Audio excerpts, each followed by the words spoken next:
Assalamualaikum warahmatullahi wabarakatuh. Perkenalkan, nama saya Muhammad Arif Ramadan, NIM 52. Di sini saya akan menjelaskan tentang materi pragmatik. 1. Teori relevansi 1, 2 teori relevansi 2, 3 pragmatik dan pikiran 1, 4 pragmatik dan pikiran 2, 5 bentuk-bentuk pragmatik, 6 lokusi dan perlokusi, 7 implikatur, 8 peranggapan, 9 deiksis, 10 maksim kerjasama, 11 kesatuan. 1. Materi teori relevansi 1. Speber dan Wilson menganggap penemuan implikatur berjalan dengan menggunakan inferensi non-demonstratif.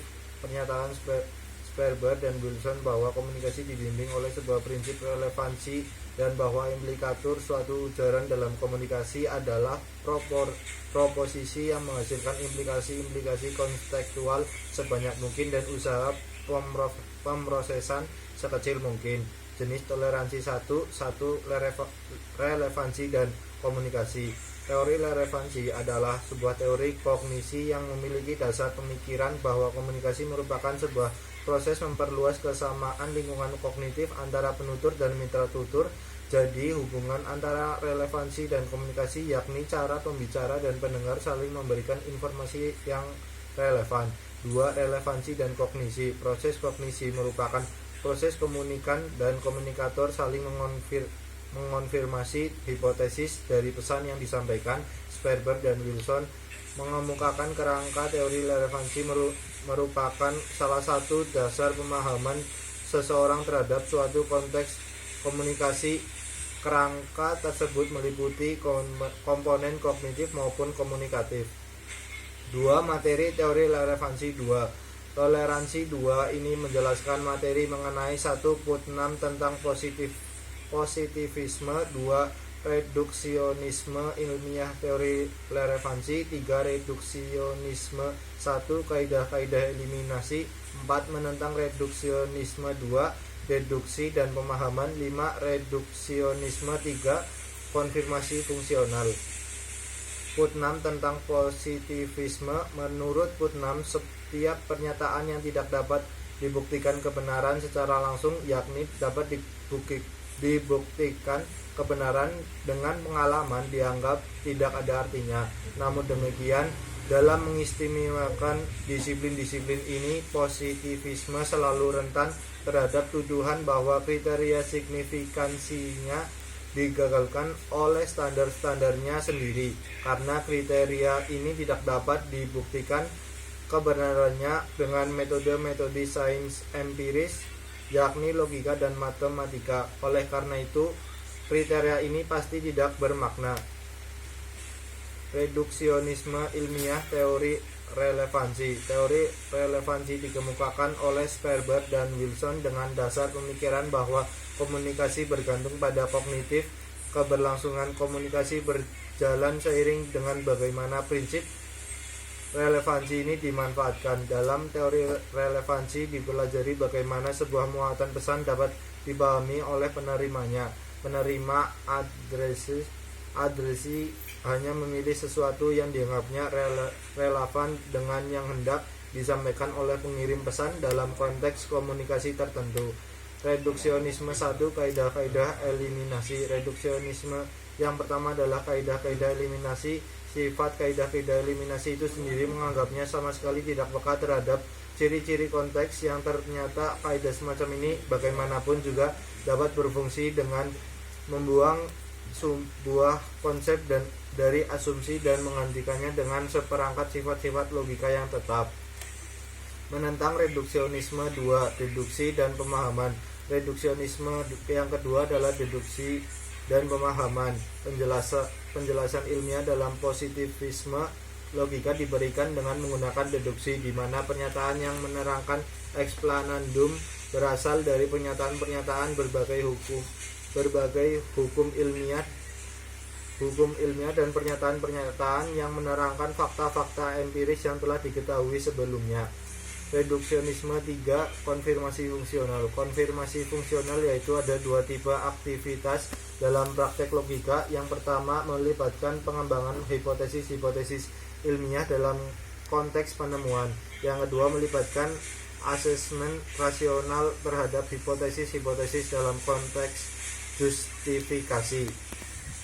Materi pragmatik dan pikiran 1. Di materi pragmatik dan pikiran 1 menjelaskan tentang 1. Kebutuhan terhadap kalimat, kajian pragmatik terhadap pikiran. 2. Bahasa dan pikiran, beberapa anteseden historis. 3. Modularitas tesis pikiran. 4. Pragmatik dan modularitas. Kebutuhan terhadap kajian pragmatik terhadap pikiran. Manusia mulai berefleksi pertama kalinya dengan kesadaran dan pikiran mereka sendiri. Gagasan pikiran telah menempati sesuatu dari posisi refleksi dalam berbagai pertimbangan mereka yang dalam. Bahasa dan pikiran, beberapa anteseden historis. Bahasa merupakan cermin yang terbaik bagi pikiran manusia, dan bahwa analisis yang tepat terhadap arti kata-kata dapat memberitahu kita lebih banyak hal tentang cara kerja pemahaman. Bahasa adalah rangkaian bunyi yang mempunyai makna tertentu. Modularitas tesis pikiran. Modularitas tesis pikiran merupakan pandangan penggunaan bahasa mendasari pendekatan modul terhadap pragmatik. Asumsi yang dibahas dalam modularitas ini meliputi asumsi, representasi, komputasi, dan organisasi. Pragmatik dan modularitas. Modularitas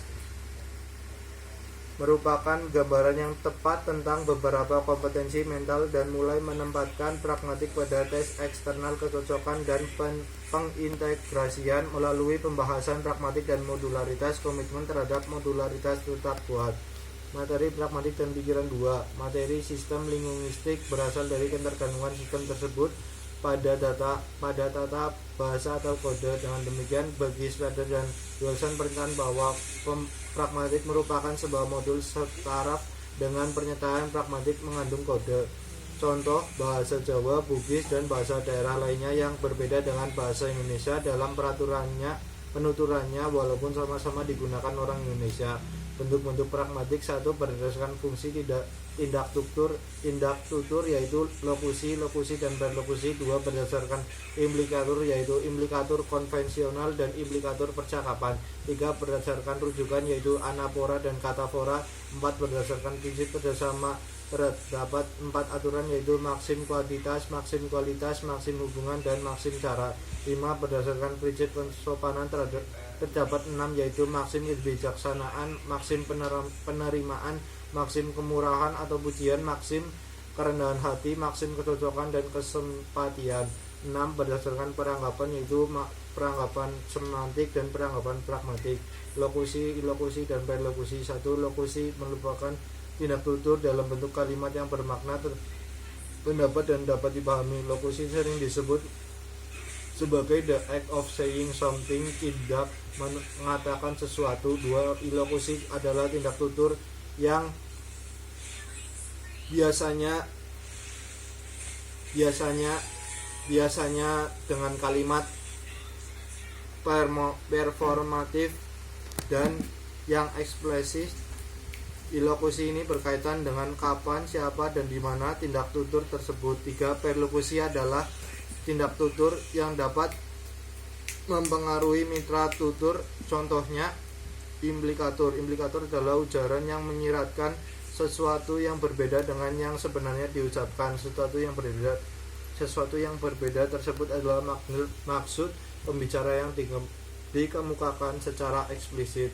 Peranggapan artinya sebelum pembicara atau penulis mengujarkan sesuatu, ia sudah memiliki dugaan sebelumnya tentang lawan bicara atau yang dibicarakan. Deixis, jenis deixis ada 3 yaitu 1. Deixis persona merupakan watak atau peranan untuk pembicaraan diri sendiri. Contoh, saya pertama kali melihat Randy, ternyata dia ganteng banget. Contoh ini menunjukkan kata dia sebagai orang pertama. 2. Deixis waktu yaitu deixis yang menekankan ke waktu yang ditentukan, misalnya waktu sekarang dan dahulu. Contoh, Bagas, Andi, kapan pesawat kita akan datang? Andi, jam 5. Bagas, emang jam berapa sekarang? Contoh ini merujuk pada waktu kapan pesawat mereka akan datang. 3. Deixis ruang yang menunjukkan lokasi atau tempat sebuah objek. Contohnya, Rita, ternyata tempat yang di atas itu lebih bagus pemandangannya. Contoh ini menunjukkan bahwa kata ini menunjukkan kata ruang. Materi Maxim kerjasama Rice tahun 1975 halaman 45 sampai 47 mengemukakan bahwa wacana yang wajar dapat terjadi apabila antara penutur dan petutur patuh pada prinsip kerjasama komunikasi. A. Maxim kuantitas, maxim of quantity. B. Maxim kualitas, maxim of quality. C. Maxim relevansi, maxim of relevance. Dan D. Maxim pelaksanaan, maxim of manner. Maxim kesatuan, maxim kesantunan merupakan bentuk pragmatik yang mendalami sebuah peristiwa yang terjadi antara dua peserta tutur, yaitu diri sendiri dan orang lain. Sekian presentasi dari saya. Apabila ada kesalahan, saya mohon maaf. Wabillahi taufiq wal hidayah. Wassalamualaikum warahmatullahi wabarakatuh.